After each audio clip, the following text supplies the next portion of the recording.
হাওর পরিস্থিতির আরো খবর জানাতে ব্রাহ্মণবাড়িয়া থেকে যোগ দিচ্ছেন সহকর্মী প্রকাশ দাস, যাচ্ছি তার কাছে।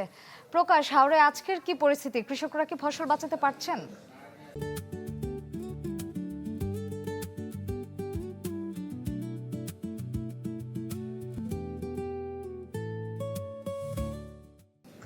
শ্রেয়া, টানা কয়েকদিনের ভারী বৃষ্টিপাতের পর ব্রাহ্মণবাড়িয়ার নাসিরনগরের হাওরে কিন্তু কাঙ্ক্ষিত রোদের দেখা মিলেছে এবং এই রৌদ্র ওঠার সাথে সাথে কিন্তু যারা কৃষকরা রয়েছেন তারা কিন্তু তাদের যে হাওরের জমিতে ছুটছেন পানির নিচে তলিয়ে থাকা যে সকল ধান রয়েছে সেগুলোকে কিন্তু বাঁচানোর জন্য।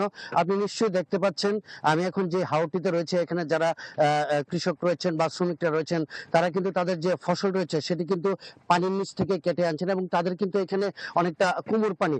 তো এই অবস্থায় তারা কিন্তু অনেকটা দুশ্চিন্তা রয়েছেন, কারণ তাদের যে ফসলটুকু কেটে আনা হচ্ছে সেগুলো আসলে কতটা ভালো থাকবে সেটা নিয়ে কিন্তু তারা সংশয় থাকেন, কারণ এই হাওর পারে কিন্তু একসময় রোদ একসময় বৃষ্টি চলে আসে। এই কারণে কিন্তু তাদের যে উৎপাদিত ফসল রয়েছে এগুলো নিয়ে কিন্তু বেশ এক সপ্তাহ ধরে শুকাতে না পেরে বেশ সমস্যার মধ্যে ছিলেন, যেগুলো কিন্তু ইতিমধ্যে ভিজা গন্ধ হয়ে আছে। তো আমরা যদি একজন কৃষকের সাথে কথা বলি, ভাই আপনাদের সমস্যাটা কি একটু বলেন। আপনার সমস্যাটা পানির বিপুল পানি হয়েছে, ধানগুলো আমরা লইতে পারি না।